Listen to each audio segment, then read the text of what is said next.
Bonjour tout le monde. Alors, première question. Arsène, quand est-ce que tu as décidé de devenir joueur, puis entraîneur?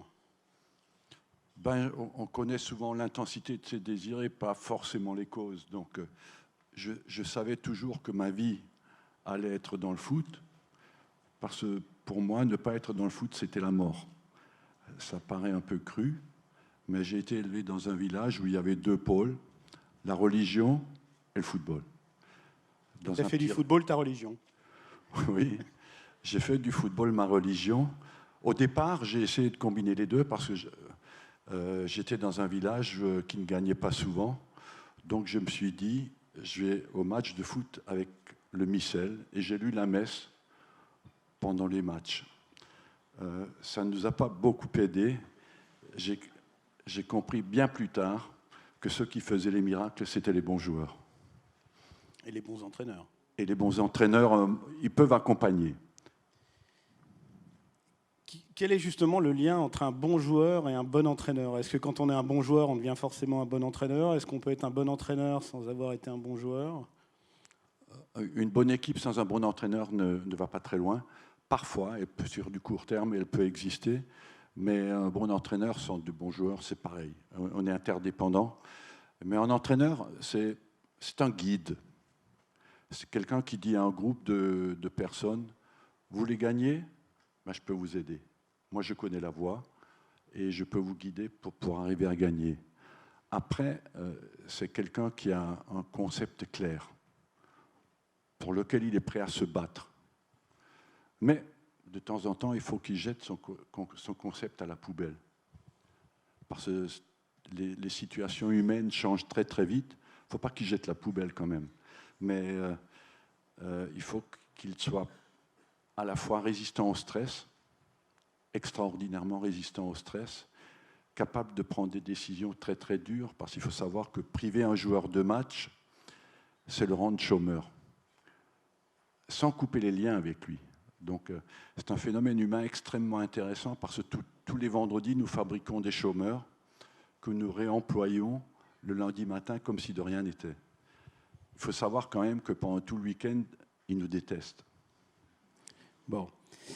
Dans le management des entreprises, il y a plusieurs styles de management. Il y a le management du patron du CAC 40, tu vois, qui a eu un parcours un peu particulier, qui a gravi les échelons un par un. Et puis après, il y a un style de management de start-up qui se veut plus agile.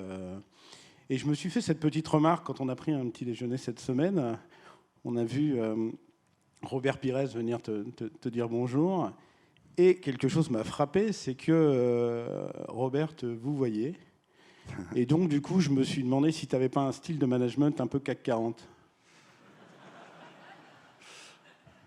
C'est possible. Mais en même temps, je dirais qu'il y a une évolution entre le moment où j'ai démarré, j'étais plus jeune entraîneur de France, et j'ai terminé plus vieil entraîneur d'Angleterre. Donc, il y a eu 35 ans de différence. Et c'est vrai qu'on est passé de la verticalité à l'horizontalité dans les relations. Il ne faut pas oublier qu'un joueur, comme moi, j'étais entraîneur à Nancy, vous parliez de Nancy, le joueur le mieux payé gagnait 20 000 francs français, ça fait 3 000 euros aujourd'hui. Et que quand je suis arrivé en Angleterre, le joueur le mieux payé de mon équipe gagnait à peu près 200 000 livres. Donc ça fait 300 000 euros par an. C'est ce que les joueurs gagnent aujourd'hui en semaine. Donc en 20 ans, il y a une évolution terrible. Et la différence, c'est que quelqu'un qui devient d'un coup un millionnaire, il veut être traité comme un millionnaire. C'est-à-dire il faut le convaincre. On est passé de la sphère de donner des ordres, demander, à convaincre, persuader. Et c'est vrai que la communication a pris une importance énorme à l'intérieur des équipes. Pourquoi? Parce que vous ne traitez qu'avec des stars, des véritables stars.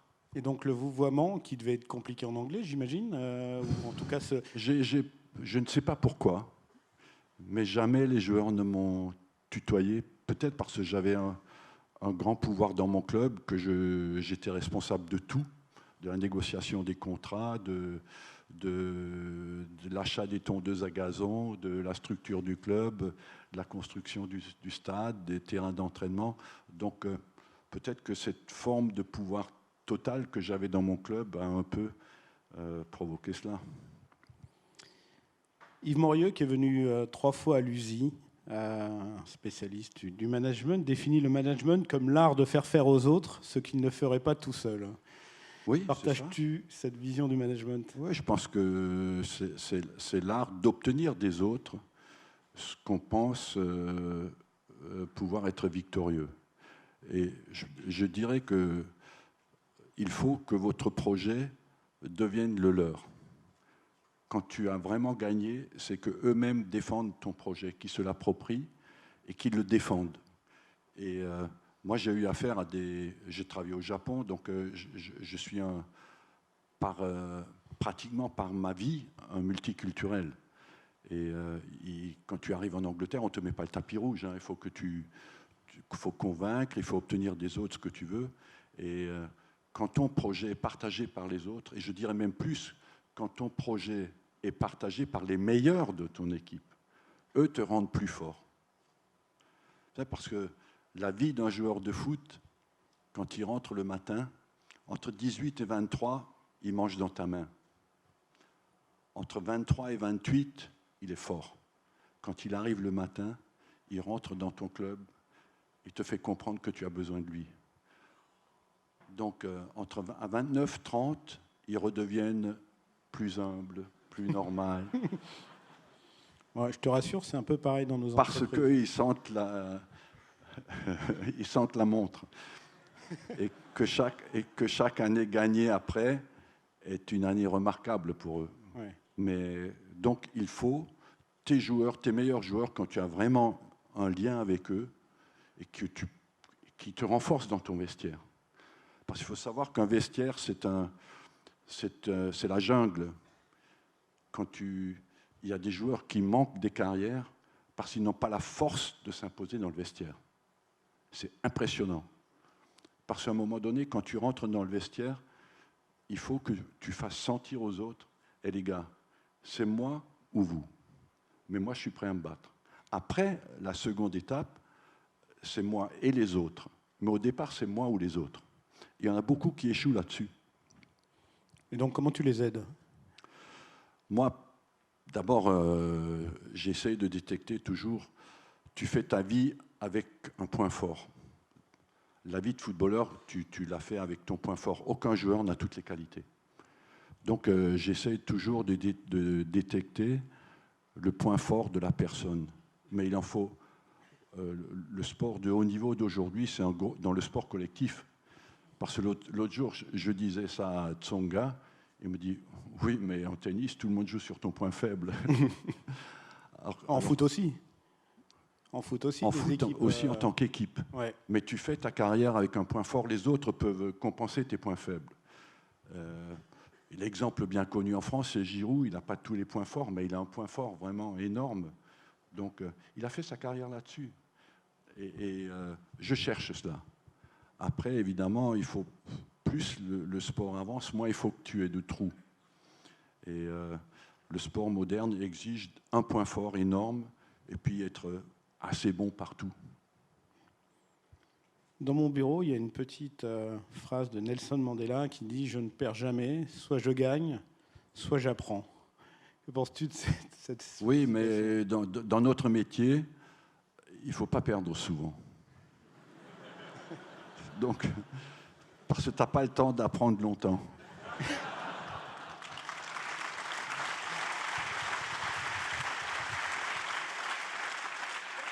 Et je dirais qu'un entraîneur, c'est aussi un réducteur de temps de crise, avant tout.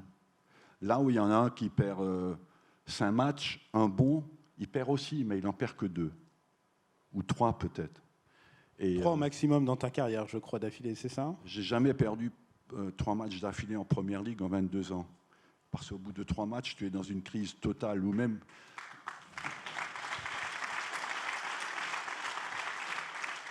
Ou même tes propres joueurs commencent à douter de toi. Parce qu'il faut savoir que toi aussi, tous les jours, tu es dans la jungle. tu as 25 mecs en face de toi qui sont très intelligents, qui cherchent tous les jours un point faible. Donc, quand tu arrives le matin, il faut être blindé, il faut être prêt, il faut avoir ses convictions. Et il faut une force quasi animale pour être entraîneur. Parce que tu es obligé de vivre comme un sportif de très haut niveau où tu t'en sors pas. Qu'est-ce qui, selon toi, fait la différence entre un excellent joueur et un joueur ballon d'orisable, si tu me passes l'expression, et comment on peut les détecter? Ben d'abord, sur mon observation, sur tous les tests que j'ai faits pendant 35 ans, c'est le joueur de très très haut niveau est quelqu'un, d'une façon générale dans la vie c'est vrai, quelqu'un qui a une analyse objective de sa performance, en étant un peu dur avec lui-même. Et c'est quelqu'un qui a une bonne combinaison entre motivation et intelligence. Mais sur les tests que nous avons faits, nous avons pu nous rendre compte que dans l'intensité de la motivation, c'est plutôt l'endurance de la motivation qui était importante que l'intensité. C'est-à-dire quelqu'un qui est capable d'avoir un projet et de le maintenir. J'ai vu beaucoup de gars échouer qui avaient un talent formidable, mais qui n'étaient pas prêts à maintenir l'effort. Et le talent, l'effort qui n'accompagne pas le talent, dépérit petit à petit. Et ce qui est encore de pire, c'est que quand tu es responsable et que tu vois que le gars n'a pas la capacité de maintenir l'effort, tu perds confiance en lui. Et ceux qui ont cette capacité d'endurance et de persister, ils font une différence énorme. À 20 ans, j'ai eu beaucoup de joueurs. À 20 ans, par exemple, Zizou, on parle de Zizou là. Zizou, je l'ai vu jouer à 20 ans. Il jouait en équipe de France des moins de 21. Et je demandais à Henri-Émile, qui était entraîneur à l'époque, dis-moi, j'étais entraîneur à Arsenal, dis-moi qu'est-ce qu'il y a de bon là-dedans. Il y en a deux qui sont pas mal, Dugarry et Zidane, mais tu ne sais jamais ce qu'ils vont faire. Mais Zizou avait la gagne en lui, et l'humilité en lui, et puis petit à petit, ils font la différence, ces gars-là. Et à 23 ans, 24 ans, ils rentrent soudain dans une autre catégorie. Alors, quand ils rentrent dans cette catégorie de stars, certaines ont des très fortes personnalités, pour ne pas dire plus. Comment on gère ça dans le vestiaire? Ben d'abord en étant sans compromission avec eux. Il faut que tu traites les plus grandes stars presque plus durement que tous les autres. Sauf, il y a eu quelques exceptions dans les carrières, c'est-à-dire que les gars sont ingérables. Tu lui dis demain un rendez-vous à 10h, le mec il arrive à 10h15. Évidemment, tu ne l'acceptes pas. Et tu peux tellement leur faire la guerre qu'à un moment donné, l'équipe te demande de faire un compromis avec lui. Pourquoi? Parce qu'il fait gagner l'équipe. Donc, il faut savoir que quand tu es dans le jeu, tu t'adresses à l'enfant. C'est anormal, naturellement anormal, de faire de ton métier le jeu. Pourquoi? Parce que le jeu s'intéresse avant tout à l'enfant. L'enfant, il vit dans quoi? Il vit dans le présent, il s'amuse, il veut qu'on le divertisse en l'amusant. Après, tu t'adresses aussi à l'adolescent. L'adolescent, il est toujours dans le tout ou rien, où tu es génial, où tu es le roi des cons. Et de temps en temps, tu lui demandes d'être adulte. Et l'adulte, c'est quelqu'un qui vit de compromis entre ses difficultés intérieures et l'extérieur. Il fait le compromis. Mais tu as des gars qui restent enfants. Mais ça devient aussi parfois des joueurs extraordinaires parce qu'ils gardent leur créativité, leur instinct, leur intuition, mais dans le quotidien, ils sont difficiles à gérer. Alors, on a vu dans l'histoire du foot que l'argent ne faisait pas toujours le bonheur, en tout cas ne permettait pas forcément de gagner tous les titres. Ce serait quoi pour toi les secrets d'une belle équipe, on va dire? Moi, je pense que avant de faire une équipe, il faut faire un club. Et un club est construit avant tout sur des valeurs sur lesquelles que tu peux exprimer, que tu peux transmettre, qu'il faut dire, qu'il faut identifier et qu'il faut faire en sorte que tout le monde les respecte. Après, l'équipe, elle doit adhérer au projet de jeu de l'entraîneur. C'est pour quand je disais tout à l'heure, l'entraîneur est un concept, doit avoir un concept, il doit le faire partager. Je donne un exemple concret. Si je décide de baser mon jeu sur la vitesse de récupération du ballon, sur la vitesse de transmission, sur les courses en profondeur, et que j'arrive dans un club où il n'y a que des joueurs qui sont lents, il faut que je m'adapte et que je m'en sorte. Le temps d'acheter des joueurs. Tu adaptes le jeu ou tu adaptes l'équipe? Pardon? Tu adaptes le jeu ou tu adaptes l'équipe? Ben, si tu n'as pas de Dans le joueurs temps court, rapides, ouais. tu es obligé d'adapter ton jeu. C'est pour ça que et il faut que tu apprennes vite. Et en même temps, je pense qu'il faut, dans le sport moderne, il faut créer une culture. Moi, j'avais des joueurs, j'ai fait des matchs avec des joueurs, 11 joueurs de 11 pays différents. Ce qui veut dire 11 cultures différentes. Et en début de chaque année, je mettais par groupe de 5 de pays différents. Je disais, bon, normalement, on ne se comprend pas, mais on va créer notre propre culture. Et par groupe de 5, les joueurs répertoriaient ce qui était important pour eux. Je faisais la synthèse et je créais notre propre constitution que je distribuais après à tout l'effectif. Et je leur disais, voilà ce que vous avez choisi d'être. Et à chaque fois qu'on sortait de la route, je pouvais leur dire, c'est vous qui avez décidé qu'on se comportait comme ça. Donc je pense qu'aussi qu'un entraîneur est quelqu'un qui fait respecter une discipline dans un sport collectif dans laquelle tout le monde se reconnaît. Pourquoi? Parce que quand vous êtes en crise, il faut se raccrocher à quelque chose. Et si vous n'avez pas de comportement de base, souvent vous allez très vite dans le mur. Dernière fois, tu m'as fait une remarque très intéressante sur les équipes et sur entre guillemets, les joueurs faibles de l'équipe. On a l'impression que tout le monde recherche évidemment les meilleurs joueurs du monde dans l'équipe, mais sur l'équilibre de l'équipe. Oui, parce que plus le niveau monte, plus tu payes là où tu es faible. Par exemple, dans ton championnat, tu peux souvent échapper à tes points faibles, mais plus tu joues dans les matchs de très très grande intensité. Je regarde les matchs, je les commente souvent à la télé, et je rentre chez moi, je me dis finalement, une fois de plus, l'équipe a perdu là où tu sentais le point faible de départ. Et ce qui est intéressant dans le sport collectif, c'est qu'il y a un chemin de jeu. C'est comme si une équipe était un seul homme.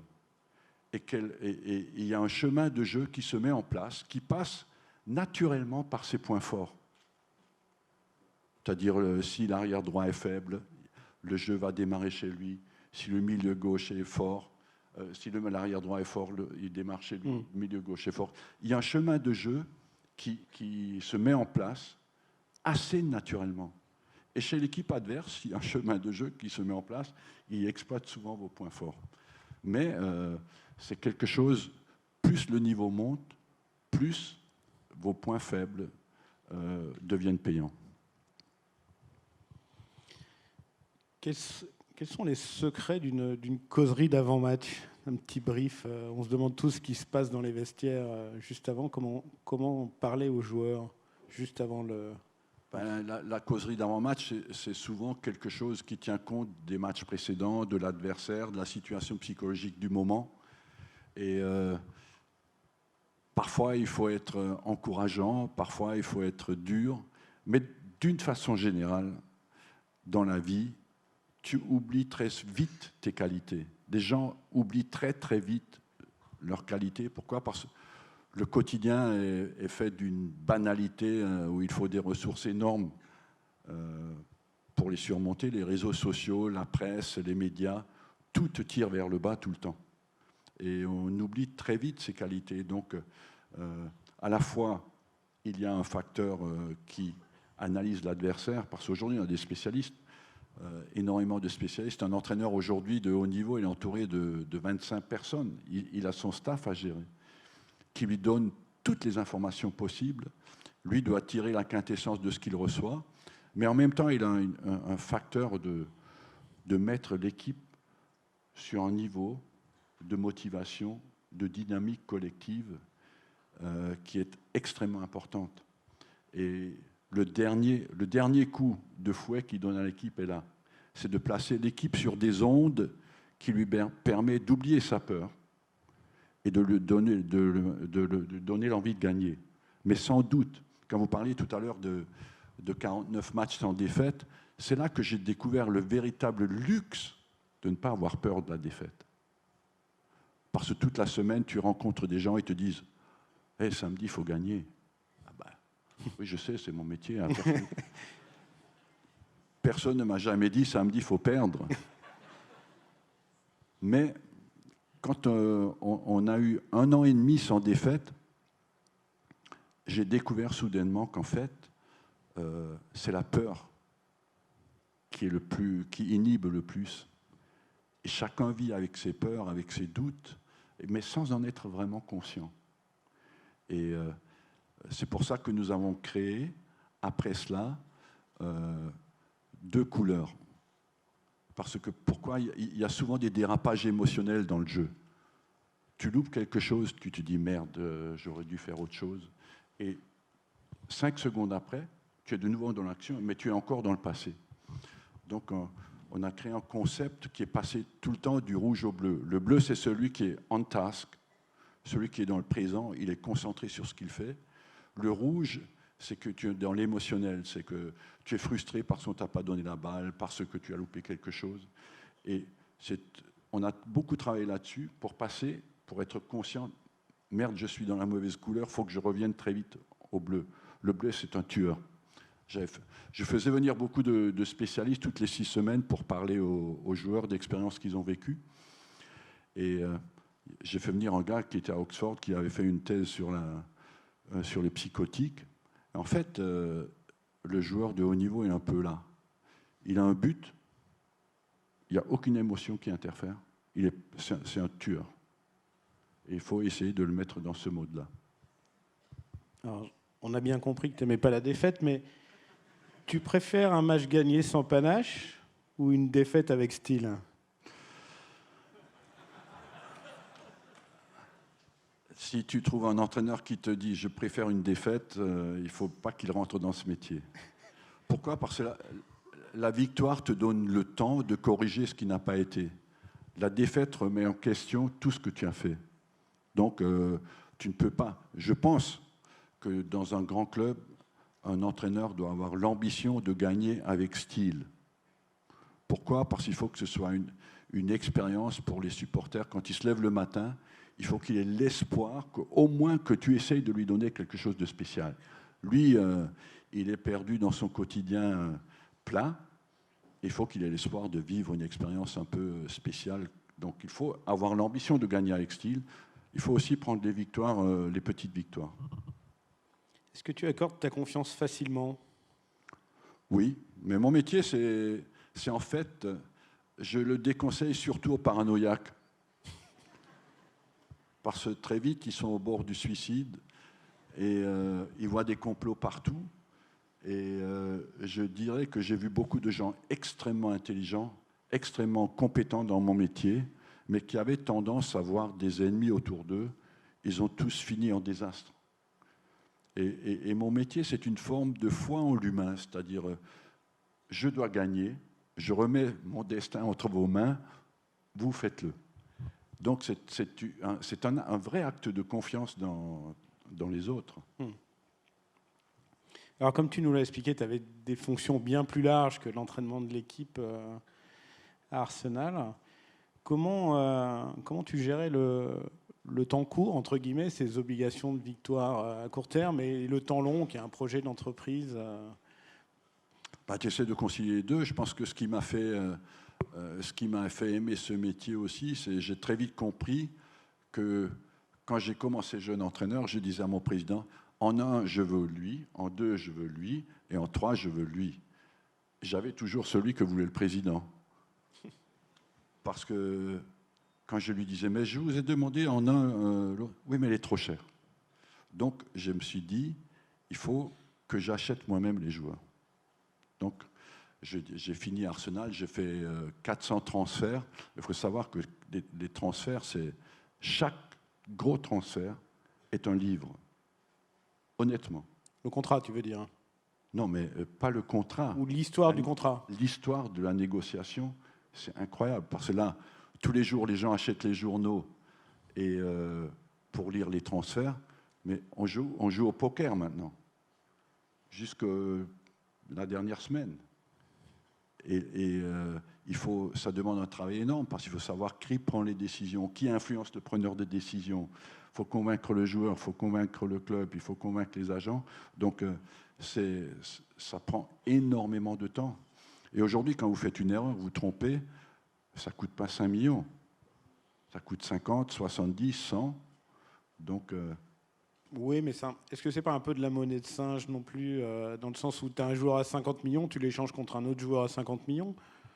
tu ne les vends pas toujours à 50 millions. Tu vends ceux que tu lis dans le journal qu'on vend à 50 millions. On en a beaucoup qu'on paye et qu'on ne vend pas et qui grèvent le budget du club. Seulement, personne ne le sait. Attends, je pensais, tu sais, cette petite histoire dans la Silicon Valley, dans la bulle Internet, une petite fille qui se promène avec un chien, et puis le monsieur dit, ah, bah, il est à vendre mon chien, combien vous voulez le vendre? 500 000 $. Ouais, jamais vous vendrez votre chien 500 000 $. Et puis, alors, monsieur recroise la petite fille une semaine après, elle fait, alors tu n'as plus ton chien? Bah non, je l'ai vendu. Combien tu l'as vendu? 500 000 $? Oui, je l'ai échangé contre 2 poissons rouges à 250 000 $. C'est C'est parfois pas un peu ça le foot en ce moment? C'est parfois un peu ça, mais quand même, croyez-moi, moi j'ai géré un club qui a construit un stade où les banques me disaient, quand j'arrivais à 50% du budget au niveau des salaires, ils disaient, ouais, ça va, parce qu'on était bloqué à 50%. Donc j'ai été obligé de vendre des joueurs parce qu'on ne pouvait pas payer leur salaire. Et la dictature financière était une vraie réalité. Aujourd'hui, ce qui a changé dans le foot, c'est qu'il y a trop d'argent par rapport au nombre de joueurs de qualité. C'est-à-dire il y a un argent énorme et il n'y a pas assez de joueurs pour satisfaire le marché. Par exemple, cet été, tu vas avoir le Real, le Bayern, le PSG, la Juve, Liverpool qui sont sur le marché. Il n'y a pas 10 joueurs qui peuvent renforcer ces clubs.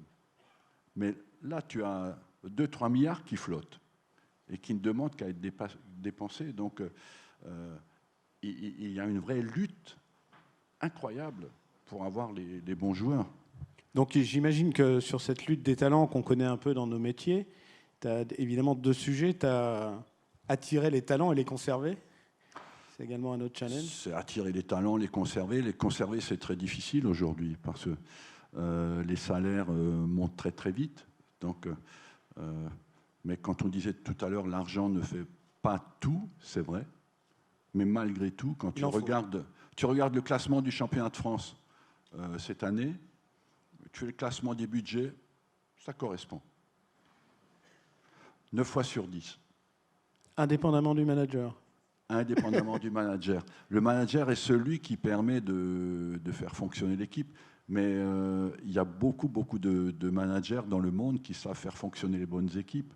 Après, il faut autre chose aujourd'hui en tant que manager. Il faut convaincre les médias, il faut convaincre tes dirigeants, il faut convaincre tes joueurs, il faut être solide sur la durée. Donc, sur un plan technique, je t'en trouve 200 demain matin qui peuvent faire fonctionner les grands clubs. Après, est-ce qu'ils ont tout le reste autour? Alors, j'imagine qu'en termes de technologie, dans le foot, on va plus loin que la VHS aujourd'hui. Donc, je voudrais essayer de comprendre comment on utilise la technologie. Moi, j'ai vu des reportages sur des clubs en NBA qui quasiment faisaient leur stratégie et leur composition d'équipe en fonction d'analyse de données, de leurs propres données et des données des autres équipes. On en est où dans le football à ce sujet-là? On est très avancé. Moi, j'ai acheté une société aux États-Unis, à Los Angeles, en 2013. Et j'ai développé avec eux un programme de quantification de la performance des joueurs. Et j'ai acheté la société tout simplement parce que je ne voulais pas que d'autres aient accès à l'information. Mais c'est vrai que nous sommes entourés et tous les week-ends, j'avais pratiquement 100 personnes au Vietnam et au Laos qui analysaient tous les matchs en Europe et le lundi ou le mardi, j'avais les performances de tous les championnats européens. Donc, on connaissait individuellement tous les joueurs et on connaissait leurs performances toutes les semaines. Alors, ce qu'on a découvert, c'est absolument intéressant parce qu'il n'y a pas beaucoup de variations dans la performance des joueurs. C'est-à-dire un gars, par exemple, un milieu de terrain, qui par match touche 70 ballons, le match d'après il touchera 68 ou 72. Il joue à peu près le même nombre de passes vers l'avant, le même nombre de passes vers l'arrière. Et par contre, on peut classifier les joueurs. Et c'est aujourd'hui le moyen sur lequel nous pouvons nous battre, c'est être en avance sur la connaissance des joueurs inconnus. Parce qu'avant qu'un joueur devienne star, il existe déjà. Il est déjà bon. Il a son potentiel. Il n'est pas connu. Donc, il ne coûte pas cher. Mais c'est utilisé plus dans cette logique de recherche de joueurs ou est-ce que ça va plus loin, c'est-à-dire que c'est utilisé dans les stratégies de jeu, dans le... Oui. Ben, nous sommes entourés par la science et ce mouvement collectif qui permet de mieux comprendre le monde qui t'entoure. Et on l'utilise énormément, à la fois pour connaître l'adversaire et pour connaître tes propres forces et tes propres faiblesses. Mais je pense qu'un manager moderne aujourd'hui est quelqu'un qui arrive à sélectionner des 5 ou 6 paramètres qui sont importants. Parce qu'une équipe, il faut la nourrir, mais pas trop non plus.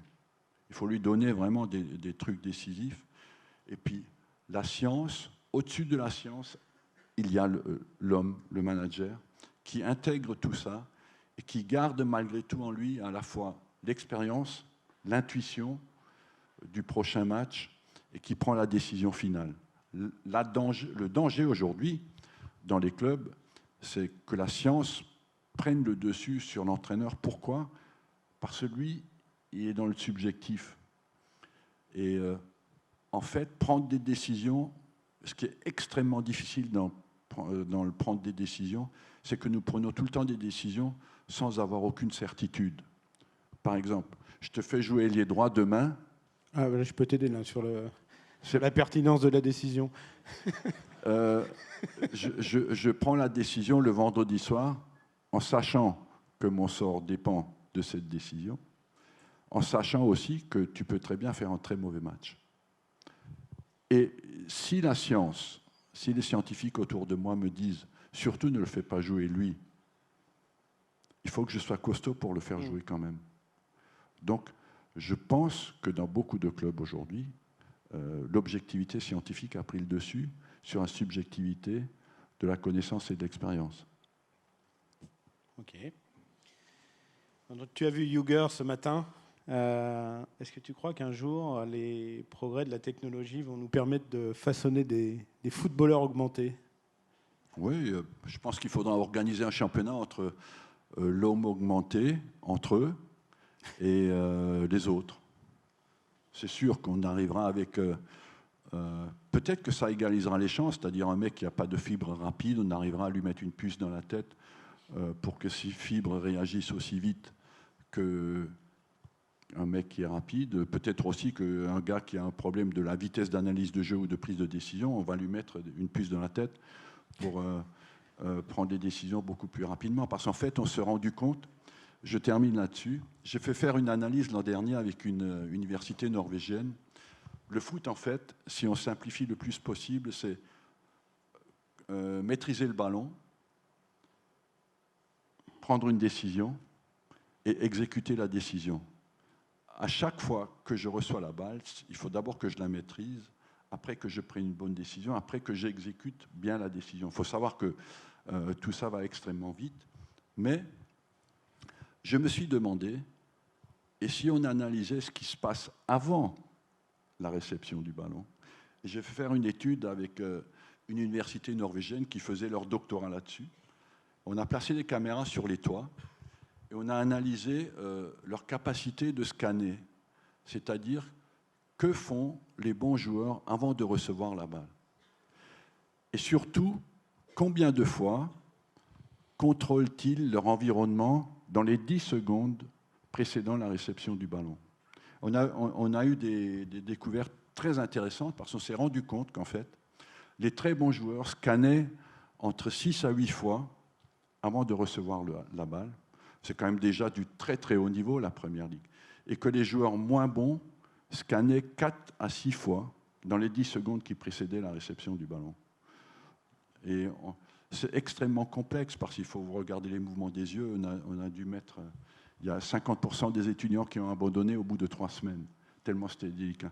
Mais enfin, pour moi, c'était un message extraordinaire pour l'éducation des jeunes. C'est-à-dire créer des exercices qui, en fait, obligent la prise d'information avant d'être impliqué dans le jeu. Et c'est ça certainement une des routes pour l'avenir de l'éducation qui vont encore rendre le jeu meilleur. Petite dernière question, peut-être, parce que j'ai toujours rêvé de faire la une de l'équipe. Donc, tu as un petit scoop sur ton futur challenge à nous révéler? Ben, je suis un peu divisé en ce moment entre le fait de replonger dans l'enfer, parce que il faut savoir qu'être entraîneur, c'est un peu jouer à la roulette russe. Tu mets tous les samedis une balle dans le pistolet et tu tires en espérant que la balle ne sorte pas. Et en même temps, le manque addictif de la compétition, quoi, parce que je suis compétiteur et nous sommes tous une forme de... Nous avons tous en nous la haine de la défaite ou le désir de la victoire. Et je pense que l'entraîneur est avant tout quelqu'un qui a la haine de la défaite. Mais en même temps, quand il ne gagne plus, il est un peu perdu. Et de l'autre côté, je fais ce genre d'exercice que je fais avec toi, que j'aime aussi. Merci Arsène.